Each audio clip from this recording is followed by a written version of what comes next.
10 months training for the three top dogs, strong fort people. Yeah, honestly, I'm not sure what I should do for them. Since they're probably really OP by now. But yeah, but I think I figured out what I'm gonna do. They're gonna get special training by All Might, but not exactly All Might. All Might's acquaintance. And his name is Night Eye. Because I couldn't think of anything better. Since they were trained by a pro hero, since they're kids, and they're supposed to have some special training, and since they did have special training, since then, they have to get a real special one. But yeah. So, what's gonna happen is that these guys are gonna pull up at Night Eye's building, not in UA uniforms, but in middle school. Since people say that the sludge balloon attack was the last day of middle school, which I don't think was true, because if you remember, in the middle of his training, um, he did have to study and do work at school. So, yeah, I would say the last 3 months of the training was out of school. So yeah, that's my thing. So 7 months of it, they were in school. So yeah, but you know, they'll pull up in middle school outfits, but Bakugo won't. Deku would, Todoroki would too, and all that, which would confuse people, since the only people that are supposed to pull up here in uniforms are supposed to be UA students. But behind them would be followed All Might and Aizawa and all that. And Bubble Girl would escort them to the area, and they would explain what's gonna happen and all that. But people would be confused when they would ask Night Eye what's going on. He was explaining that they're here to train for UA. They so they're not in UA yet, they're in middle school. He would say yes, but they've been trained specially since their quirks were dangerously strong and they had withdrawals on them since they're children by Aizawa. So yeah, and we're trying to get them stronger, but make sure there's no too much damage and all that. But of course, as I would say, now we have to test your strength.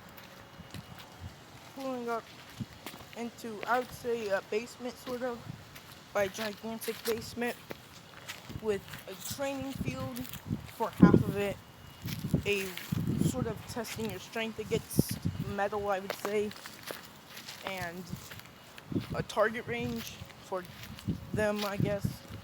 But yeah, of course they would meet Mirio, which Mirio would be in the second year of UA, not his last year of UA. So yeah, but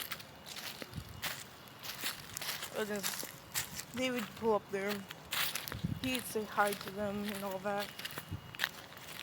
And Night Eye and, of course, Mirio doesn't know that they know about One For All. And they have been shown how Mirio's One For All looks like, since it's like how Deku's in canon is. But, so they would know who Mirio is, sort of, whenever they hear the name and all that. Which they know this is All Might's successor, so they want to go one-on-one. And I would say Bakugo would be first, but of course Night Eye would grab Bakugo and Todoroki and say that Deku, you can train with Miriam and all that. But you would say okay, and Mirio would spark. Of course Mirio would try to just use his permeation, but This is a kind of move that I learned, or I heard of, or I read, but it's like water sense pretty much. He can feel the vibrations in the air with water molecules. So every time he comes out of the ground,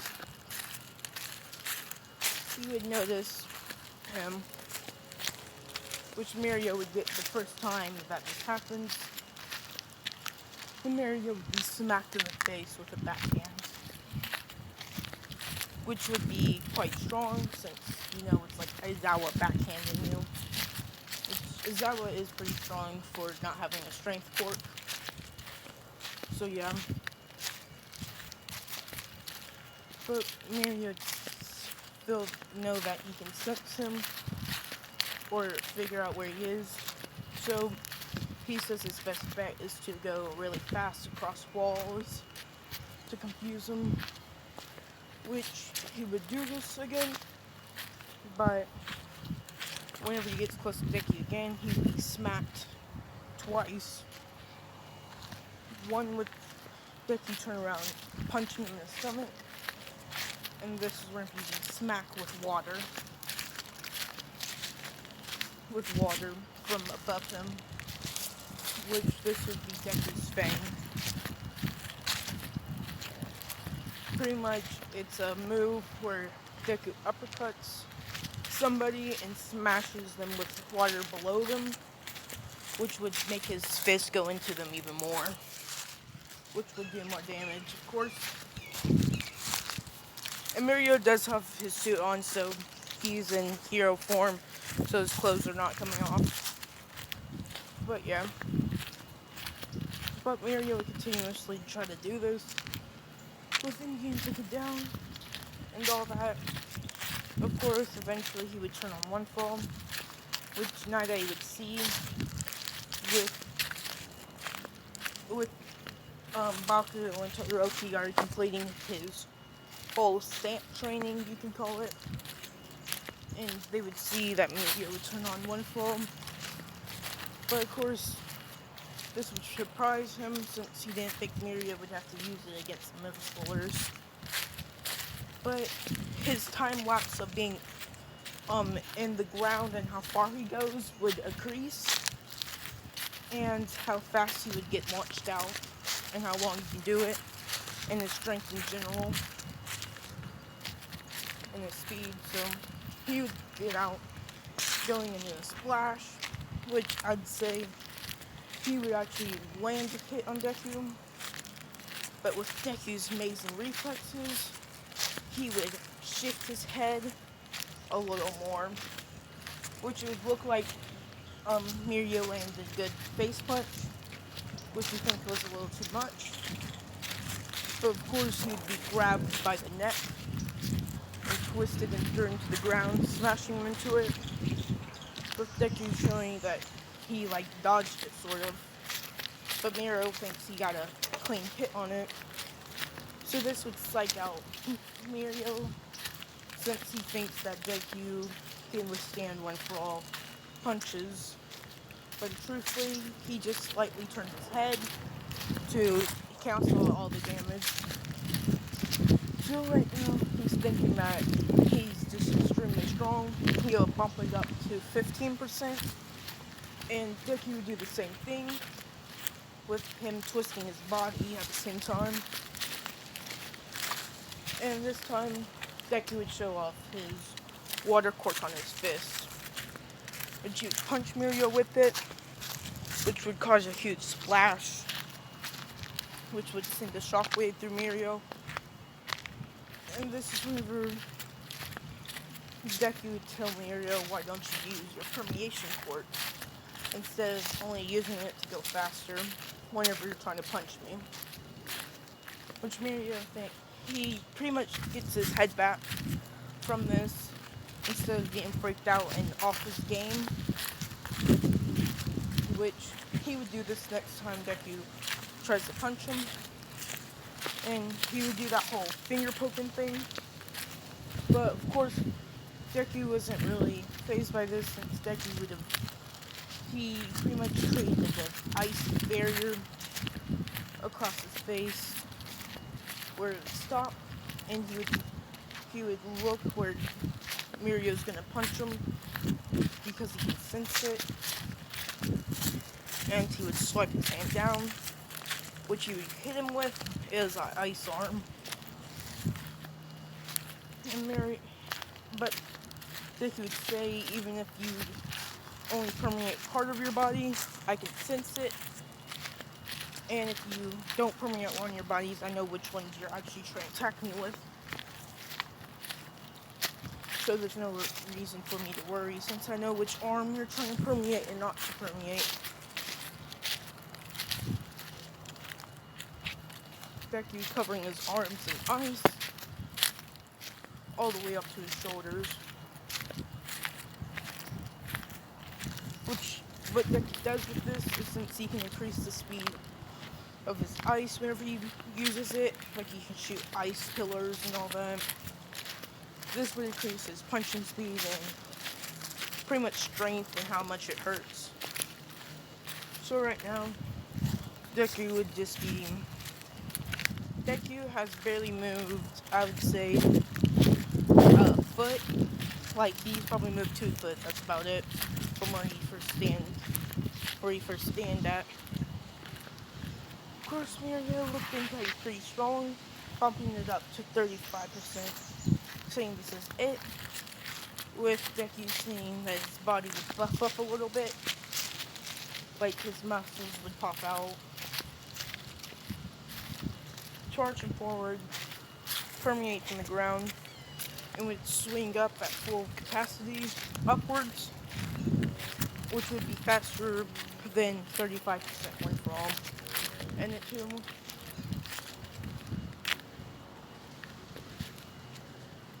Which Deku would have not been able to dodge, but he would have been able to stop.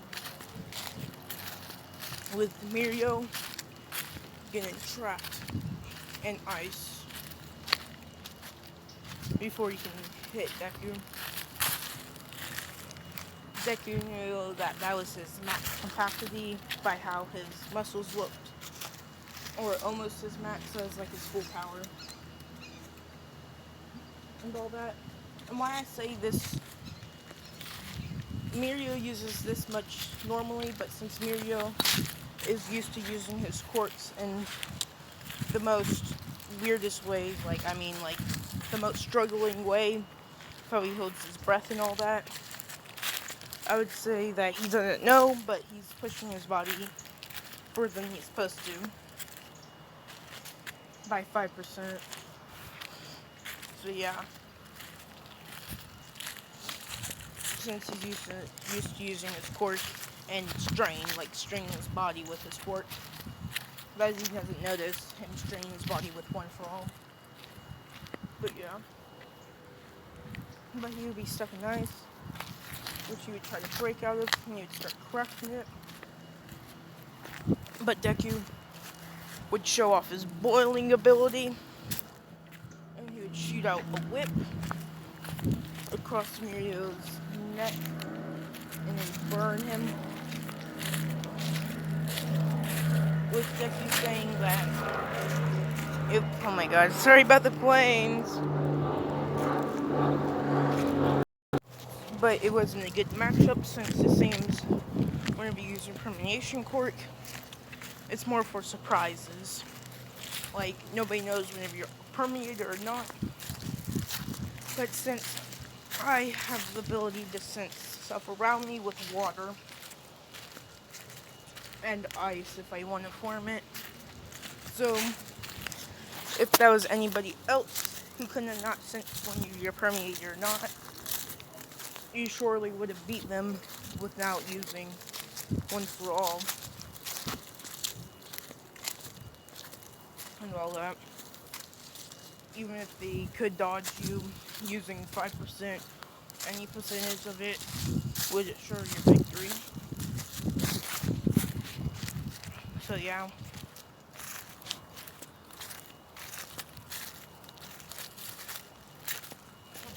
And that would confuse Mirio and Night-Eye. With Night-Eye asking how does he know this. And Deku would say that actually, whenever we were in 6th grade, we were asked to get All Might's court, but we rejected, with Todoroki and Bakyo saying the same thing, which would confuse Night-Eye, since Night-Eye says out loud that how does All Might want to give a court to some 6th graders over somebody that's already in UA. They would say that for some reason our courts were always stronger, and they grew stronger faster than anybody. From whenever we were kids, our courts were strong enough to defeat some, it may be a lower ranking pro than anything. And they only grew stronger when we grew up. And we went to Kazawa to train our court without us harming ourselves from using them. And we did, but that resulted in us getting even stronger, but with control. And since we were stronger and all that, when we were 9, All Might seen us playing with our courts, which he thought we were trying to kill each other with how strong our courts were. So yeah. So that's why. With Mio saying, how could you turn down the strongest court in existence? Of course, they would say the same thing that they said to All Might, saying it's pretty cheap to gain the strongest court in existence and just only train your body, because they know that All for One or One for All can harm your body if you don't train it correctly. So yeah. Which Miria would get down because of that, but he would get back up, of course, and all that, which they would say no offense to you for you getting the court, all that. It's just, we just wanted to do it with our own power, and all that. But of course, all that, they would just be training there for the 10 months of training, and they would have to take the recommendation, since they were recommended by Aizawa, All Might, Night-Eye, what else? Principal Nezu, the heroes that saw him, Bako and him take down the villains, and what else could put them? Oh, of course, Todoroki's dad is number 2 hero. People, I would say some, just all around, almost everybody would recommend them, which I would say, just to show off how many recommendations they have, it would tell everybody who's recommended with the card post, showing everybody else that would be there in the recommended. With, I would say, since Todoroki wasn't with them when they took down the villains, he would have the first most recommendations, but he would have number 1, number 2, and all that. Actually, is his family heroes, like his older brothers? I'm not sure, but they did recommended him, and doesn't people know him? So maybe they would be all equal with recommended. No, I would say Deku has one more recommended for them, from Principal Nezu. I would say that. That's who Deku has more than them. Most people would see how many people recommended them, which that would automatically make them think that they're extremely strong. They'll go to a recommendation, but when people see them, they would see that they're the top 3 with a recommendation. But what they would see is that they would pull out with a car owned by Aizawa or UA or Principal Nezu with Aizawa, which was one of the recommendations that they had, with all three of them coming out together. So what do you think are their like three of the strongest people here, or seemingly strongest people with recommendations are friends? So yeah, there you get there, and the test would be similar to just physicals and seeing how well your torque works, and a spar, which for my case I'm gonna make it a three-way spar with Mako, Totoro, and Deku against each other. Since the top three, it goes to 1 to 3, to 4 to 6, to 7 to 9. Sorry for the noise.